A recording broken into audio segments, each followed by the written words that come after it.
Hello viewers, আসসালামু আলাইকুম। দক্ষিণ হয় ইউটিউব চ্যানেল থেকে আমার পাখিদের আড্ডা। শুভ সকাল। আমার পাখিগুলো ঘুম থেকে উঠে গিয়েছে অনেক আগে, কারণ সূর্য উঠেছে অনেক আগে। সো ওরা এখন খাবার খেয়েছে।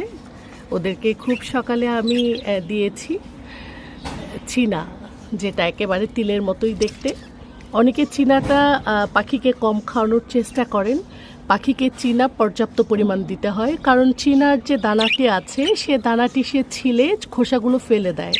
সো ভিউয়ার্স, এ পাখি পালতে গেলে অনেক বাসা নোংরা হয়, এবং সেই নোংরার কথা চিন্তা করলে পাখির আসলে স্বাস্থ্যগত দিক থেকে পাখি ক্ষতিগ্রস্ত হবে। পাখিকে পর্যাপ্ত চীনা দিতে হবে, ওখান থেকে ওর প্রয়োজনীয় চীনাটুকু সে খেয়ে বাকিটুকু খোসাগুলো সে ফেলে দিবে। সো ভিউয়ার্স, দেখা হবে পাখির খাবার নিয়ে অন্য একটি ব্লগে। সে পর্যন্ত ভালো থাকুন, সুস্থ থাকুন। আল্লাহ হাফেজ।